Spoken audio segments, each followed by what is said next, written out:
አሁን ሶስቱን ለመዳን አስፈላጊ የሆኑ መሰረታዊ ነጥቦችን በቅዱሳት መጻሕፍት መሰረት ተመልክተናል። ለማስታወስ እነዚህም የመጀመሪያው ማመን ነው።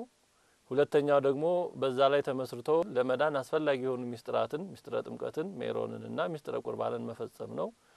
ከዛ በመቀጠል ሶስተኛው ደግሞ የተቀበሉትን ጸጋ የተቀበሉትን ያገኙትን የመዳን ሕይወት አጽንቶ ለመያዝ መጋደል የሚያስፈልግ መሆኑን ተመልክተናል።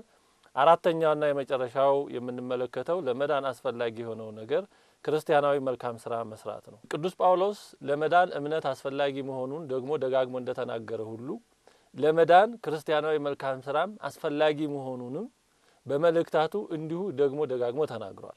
ለምሳሌ ያክል የተወሰኑትን ብንመለከት ቅዱስ ጳውሎስ በሮሜ መልእክቱ ምዕራፍ 1 ቁጥር 6 እስከ 10 እንዲህ ይላል። እርሱ ለእያንዳንዱ እንደ ስራው ያስረክበዋል ይላል። እንደ እምነቱ ብቻ አላለም። ስለ እምነት የጻፈው ቅዱስ ጳውሎስ ስለ ስራ አስፈላጊነትም ገልጿል። እርሱ ለእያንዳንዱ እንደ ስራው ያስረክበዋል። በበጎ ስራ በመጽናት ምስጋናንና ክብርን የማይጠፋንም ሕይወት ለሚፈልጉ የዘላለምን ሕይወት ይሰጣቸዋል። ለአመጻ በሚታዘዙ እንጂ ለእውነት በማይታዘዙትና በአድመኞች ላይ ግን ቁጣና መቅሰፍት ይሆንባቸዋል። ክፉን በሚያደርግ ሰው ነፍስ ሁሉ መከራና ጭንቀት ይሆንበታል።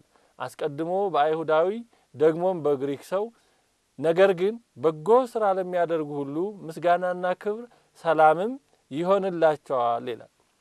ስለዚህ ሐዋርያው ቅዱስ ጳውሎስ እያንዳንዱ ሰው እንደ ስራው እንደሚረከብ በጎ ስራ ለሚያደርጉ ምስጋናና ክብር እንደሚሆንላቸው በአንጻሩ በክፉ ስራ የሚኖሩ ደግሞ ፍዳና መርገም እንደሚሆንባቸው ቅዱስ ጳውሎስ በዚህ መልእክቱ ገልጿል። እንደዚሁም በዚሁ በሮሜ መልእክቱ ምዕራፍ 2 ቁጥር 13 ላይ ይሄው ሐዋርያ ቅዱስ ጳውሎስ እንዲህ ይላል።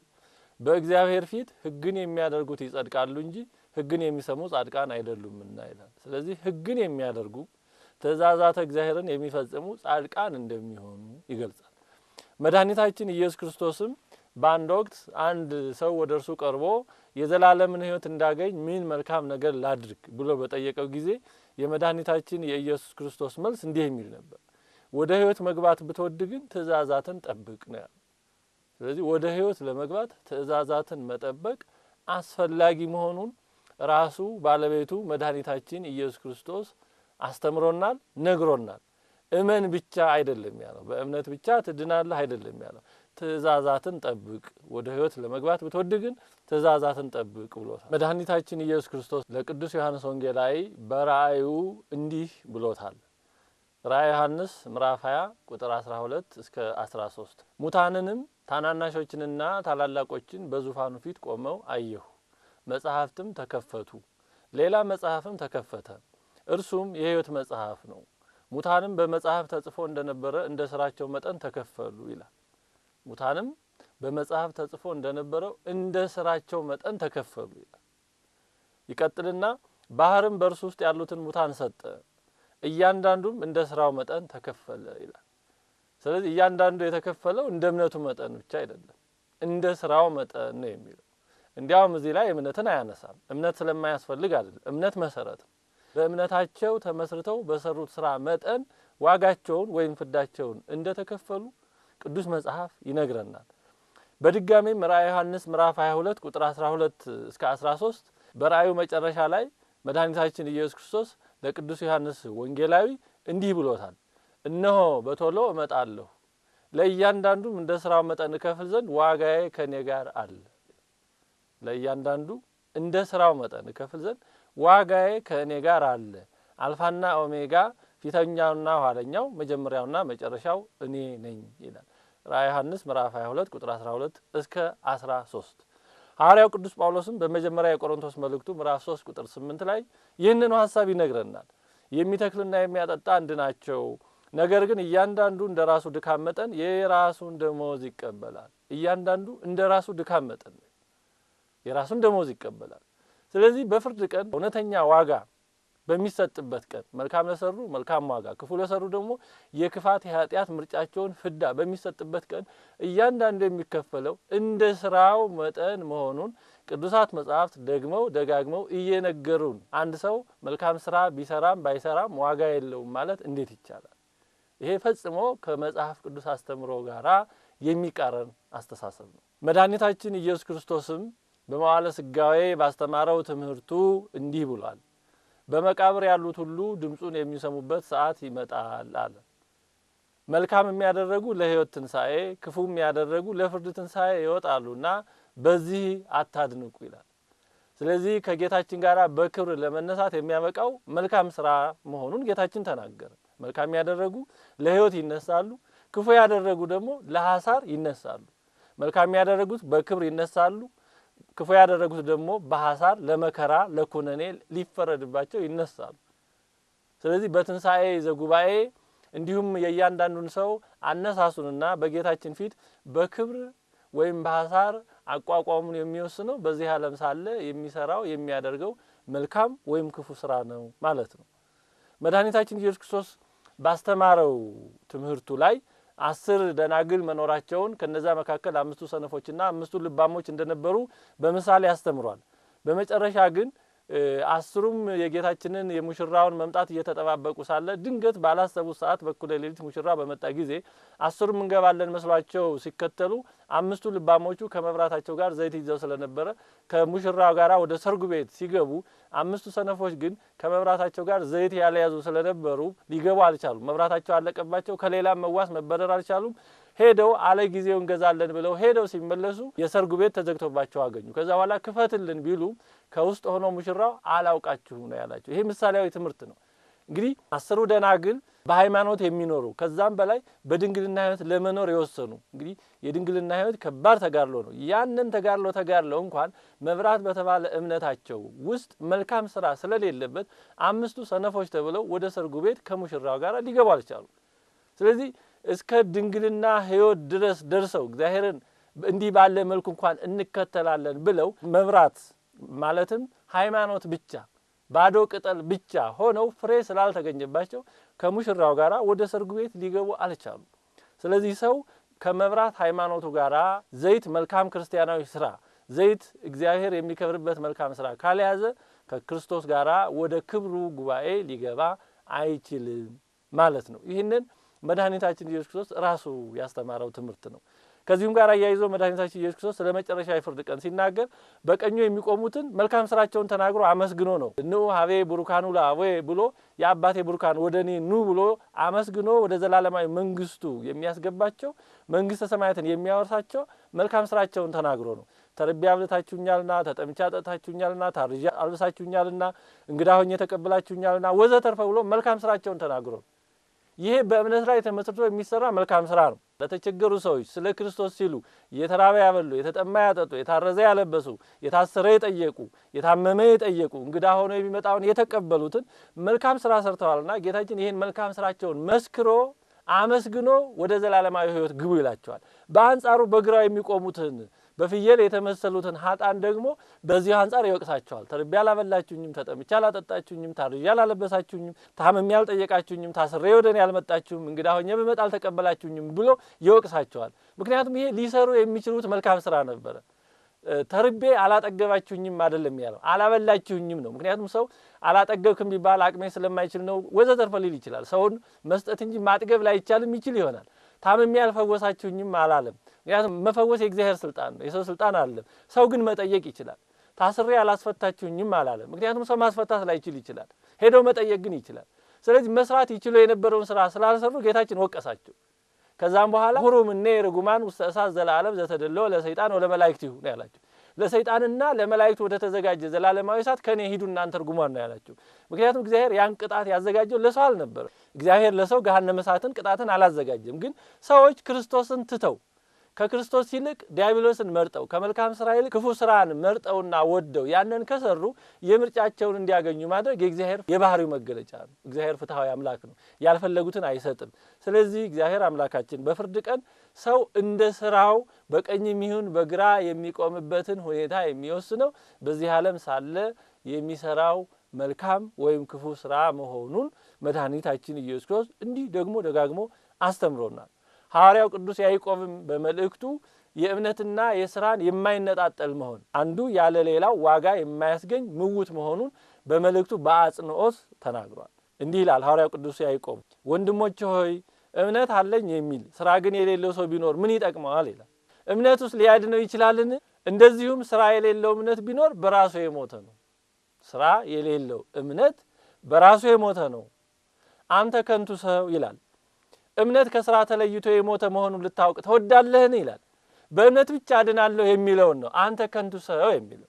በእምነት ብቻ ድናለሁ ሌላ ምንም አያስፈልግም፣ ተጋድሎ አያስፈልግም፣ ምግባር ትሩፋት አያስፈልግም የሚሉትን ነው አንተ ከንቱ ሰው የሚላቸው። አንተ ከንቱ ሰው እምነት ከስራ ተለይቶ የሞተ መሆኑን ልታውቅ ተወዳለህን ብሎ የአብርሃምንና የሌሎችንም ታሪክ አንስቶ ካስረዳ በኋላ መጽሐፍም አብርሃምም እግዚአብሔርን አመነ ጽድቅም ሆኖ ተቆጠረለት ያለው ተፈጸመ፣ የእግዚአብሔርም ወዳጅ ተባለ፣ ሰው በእምነት ብቻ ሳይሆን በስራ እንዲጸድቅ ታያላችሁ ይልና ሲያጠቃልል ከነፍስ የተለየ ስጋ የሞተ እንደሆነ እንዲሁ ደግሞ ከስራ የተለየ እምነት የሞተ ነው። ነፍስ የተለየው ስጋ በድን አስከሬን እንጂ ሰው እንደማይባል ስራ የተለየው እምነትም እንደዚሁ ምውት ነው ይላል ሐዋርያው ቅዱስ ያዕቆብ በመልእክቱ በምዕራፍ 2 ቁጥር 14 እስከ 25።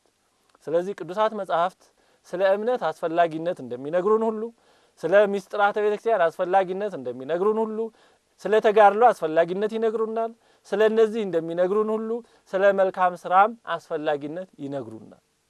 ክርስቲያን ማለት ደግሞ እግዚአብሔር ባስተማረው መንገድ ክርስቶስ በተግባርም በትምህርቱም ባሳየን መንገድ የሚሄድ ማለት እንጂ የራሱ ሌላ ሰው ሰራሽ የፈጠራ መንገድ የሚፈጥር ስላልሆነ ለመዳን የሚፈልግ እውነተኛ የእግዚአብሔር ተከታይ የሆነ ሰው ሁሉ እግዚአብሔር በመጽሐፍ ቅዱስ ባሳየን የመዳኛ መንገድ በሚገባ አምኖ በተግባር መፈጸምና በዚያ መንገድ መሄድ ይኖርበታል። ይህንን በተመለከተ ከሐዋርያት ቀጥሎ የተነሱ ሌሎች ቅዱሳን አባቶቻችንም ይህንን መጽሐፍ ቅዱሳዊ እውነታ ይህንን መጽሐፍ ቅዱሳዊ ትምህርት በተለያዩ ድርሳናቶቻቸው በተለያዩ ትምህርቶቻቸው ደግሞ ደጋግሞ በአጽንኦት አስተምረዋል፣ ተናግረዋል።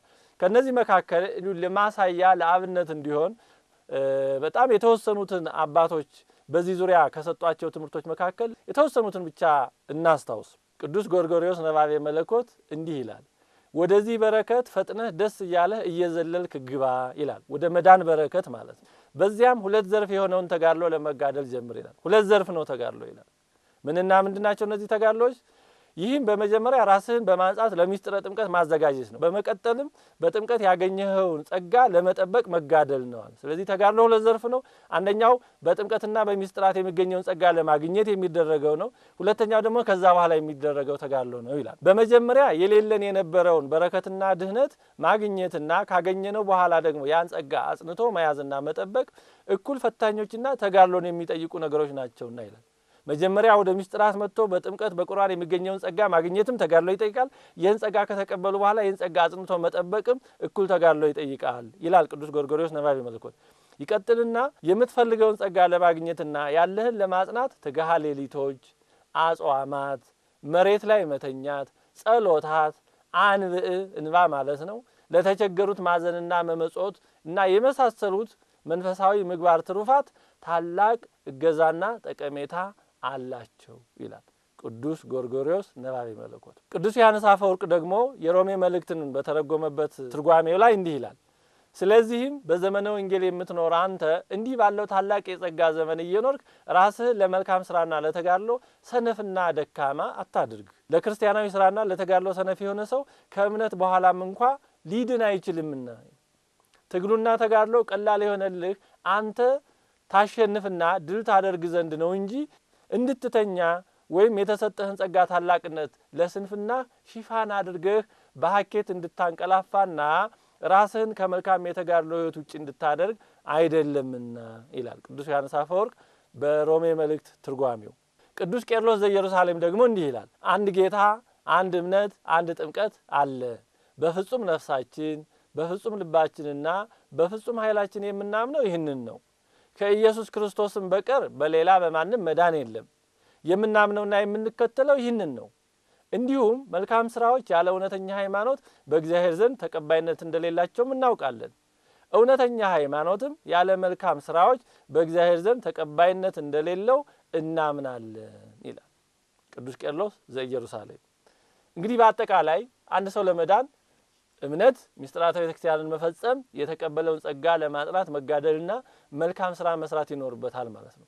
እግዚአብሔር ያለ ፈቃዳችን እግዚአብሔር በእነዚህ መንገዶች ሳንጓዝ እንዲሁ ውጫዊ በሆነ መንገድ አያድነንምና እያንዳንዱ ሰው ለመዳን የራሱ ድርሻ የራሱ ሱታፌ ባይኖረው ኖሮ ዓለም ሁሉ ይድን ነበር። እግዚአብሔር ግን ሰውን ያለ ፈቃዱና ለመዳን አስፈላጊ የሆነውን ሱታፌ ሳያደርግ እንዲሁ ውጫዊ በሆነ መንገድ ያለ ፈቃዱ አያድነው። ለዚህ ነው ሐዋርያው ቅዱስ ጳውሎስ የዚህ ዓለም ተጋድሎውን ሳይፈጽም ገና በዚህ ዓለም በመንገድ ላይ በተጋድሎ ላይ በነበረበት ጊዜ በአንደኛ ቆሮንቶስ ምዕራፍ 9 ቁጥር 24 እስከ 27 ባለው መልእክቱ ላይ የዚህን ዓለም ሕይወት በሩጫ ከመሰለ በኋላ ስለራሱ ምን አለ? በሱም አንፃር ሁላችንም እንድንማር ማለት ነው። ነገር ግን ለሌሎች ከሰበኩ በኋላ ራሴ የተጣልኩ እንዳልሆን ስጋዬን እየጎሰምኩ አስጎዛዋለሁ ነው ያለው። ስለዚህ በዚህ ዓለም ሳለ ራሱን ሰውነቱን እየጎሰመ ራስን ለመግዛት ከኃጢአት ጋር ባለው ተጋድሎ ከራስ ጋር ባለው ተጋድሎ ከአጋንንት ጋር ባለው ተጋድሎ ዘርፈ ብዙ የሆነውን ተጋድሎ በድል ለመወጣትና የተጣለ እንዳይሆን ስጋዬን እየጎሰምኩ አስገዛዋለሁ አለ። ነገር ግን የዚህ ዓለም ሩጫውን የዚህ ዓለም ተጋድሎውን ፈጽሞ ወደ እግዚአብሔር የሚሄድበት የዚህ ዓለም ተጋድሎውን በሰማዕትነት የሚያጠናቅቅበት ጊዜው እንደደረሰ ከመንፈስ ቅዱስ በተረዳ ጊዜ ግን እንዲህ አለ። በሁለተኛ ጢሞቴዎስ መልእክቱ ለጢሞቴዎስ በላከለት ሁለተኛው መልእክት ወደ መጨረሻው ላይ ይሄ ቅዱስ ጳውሎስ የመጨረሻ ቃሉ እንዲህ አለ። በመስዋዕት እንደሚደረግ የእኔ ሕይወት ይሰዋልና የሚሄድበትም ጊዜ ደርሷል። መልካሙን ገድል ተጋድያለሁ፣ ሩጫውን ጨርሻለሁ፣ ሃይማኖትን ጠብቄያለሁ። እንግዲህ የመጨረሻው ጊዜ ስለሆነ ነው። ሩጫውን ጨርሻለሁ፣ ሃይማኖቴን ጠብቄያለሁ፣ ተጋድሎዬን ፈጽሜያለሁ ካለ በኋላ ወደፊት የጽድቅ አክሊል ተዘጋጅቶልኛል። ይህንም ጻድቅ ፈራጅ የሆነው ጌታ ያን ጊዜ ለኔ ያስረክባል። ደግሞ መገለጡን ለሚወዱት ሁሉ እንጂ ለኔ ብቻ አይደለም ይላል። ስለዚህ የዚህ ዓለም ተጋድሎውን ሊፈጽም ባለ ጊዜ ነበር ሩጫዬን ጨርሻለሁ፣ የጽድቅ አክሊል ተዘጋጅቶልኛል፣ እዚያን ጊዜ እርሱ ለኔ ያስረክባል። ይህንም ለኔ ብቻ ሳይሆን እንደዚህ አይነት ሕይወት ለኖሩ እንደዚህ አይነት ሩጫ ለሮጡ ሁሉ በድል ለሚያጠናቅቁ ሁሉ ነው ብሎ የተናገረው። ስለዚህ ገና በዚህ ዓለም ያለ ሰው በኃጢአት እንዳይወድቅ ያገኘውን መዳን እንዳያጣ እንዲሁም ደግሞ መልካም ስራ መጋደል ይጠበቅበታል ይኖርበታል። ከዚህ ዓለም ሩጫቸውን የጨረሱ ቅዱሳን ናቸው ከዛ በኋላ ከፈተና ወጥተው ወደ እግዚአብሔር መሄዳቸው ከዛም በኋላ ፈተና ላይ ያገኛቸው ከእግዚአብሔር የሚለያቸው ነገር በሌለበት ሁኔታ እንደሚኖሩ ወደዛ የደረሱ ናቸው። እንደ ቅዱስ ጳውሎስ ሩጫዬን ጨርሻለሁ የድል አክሊል ተዘጋጅቶልኛል ማለት የሚችሉ ገና እስከዛች ሰዓት ድረስ ግን በዚህ ዓለም የሚኖሩ ክርስቲያኖች ሁሉ ግን ሐዋርያው ቅዱስ ጳውሎስ በዚህ ዓለም ሕይወቱ እንደተናገረው የተጣሉ እንዳይሆኑ ስጋን እየጎሰሙ ማስገዛት መልካም ስራ ለመስራት መጋደል ይገባል ማለት ነው። ለዚህ ነው የሐዋርያው ቅዱስ ጳውሎስ በሁለተኛ የቆሮንቶስ መልእክቱ ምዕራፍ 6 ቁጥር 1 ላይ አብረንም እየሰራን የእግዚአብሔርን ጸጋ በከንቱ እንዳትቀበሉ ደግሞ እንለምናለን ይላል። ስለዚህ ከእግዚአብሔር ጋር ለመዳናችን አብረን የምንሰራ ነን ማለት ነው። በግሪኩ ሲነርጃ ወይም ሲነርጎስ የሚለው ይሄንን እግዚአብሔር ያለ ፈቃዳችን አያድነንም። ለመዳን አስፈላጊ የሆኑ ነገሮችን በቅዱሳት መጻሕፍት እግዚአብሔር ያዘዘንን ሳንሰራም አያድነንም።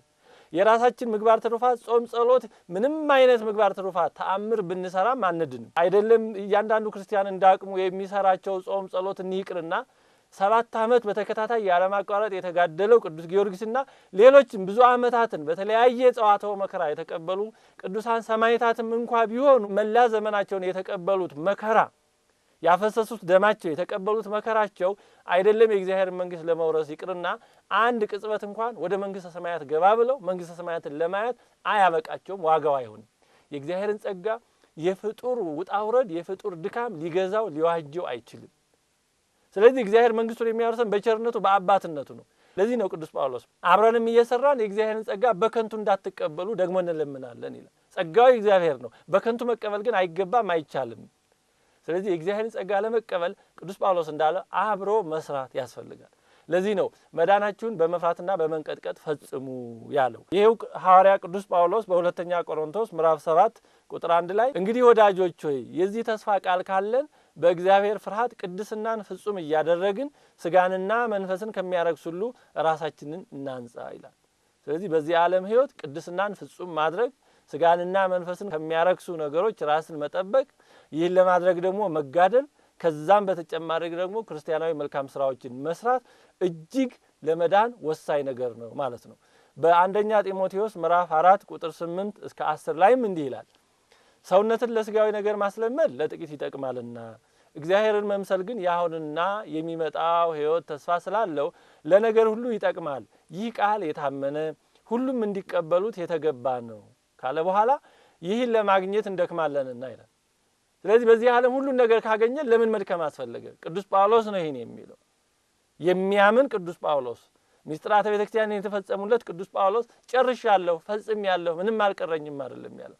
ይህንን ሕይወት ለማግኘት እንደክማለንና ነው። ስለዚህ በዚህ ዓለም የሚኖሩ ክርስቲያኖች ይህን እግዚአብሔር ያዘጋጀውን ጸጋ፣ እግዚአብሔር ያዘጋጀውን መዳን፣ እግዚአብሔር ያዘጋጀውን ሕይወት ገንዘብ ለማድረግ ለመቀበል መድከም ይኖርባቸዋል። ደጋግመን እንደተናገርነው የሰው ድካም የእግዚአብሔርን ጸጋ ሊገዛ አይችልም።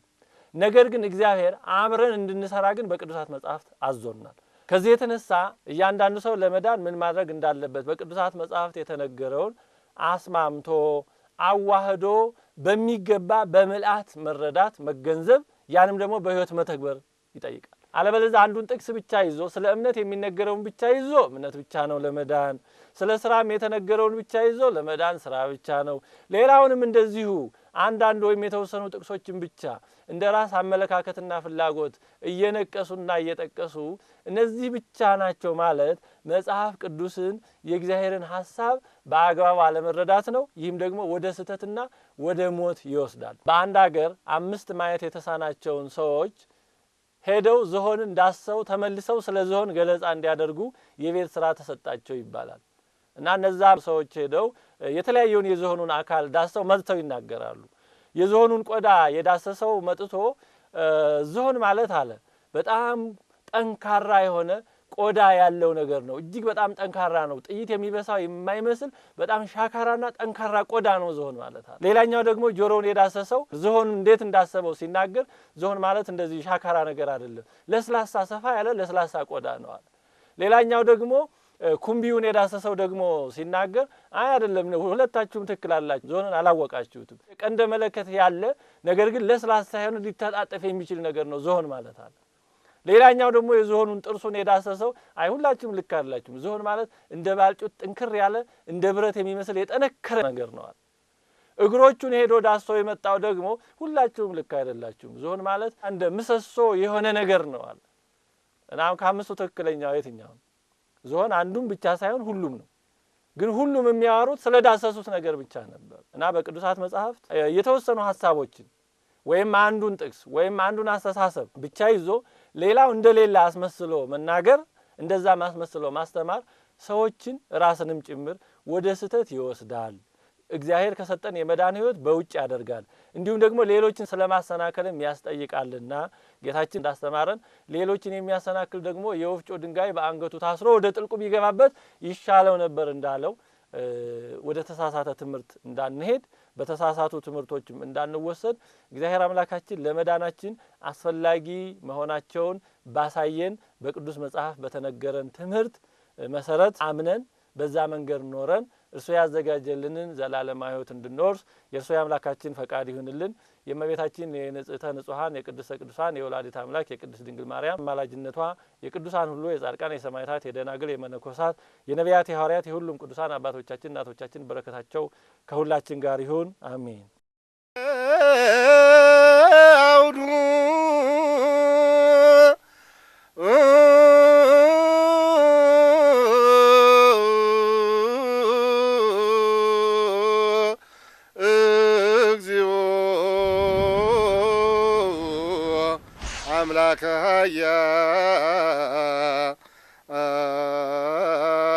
አላን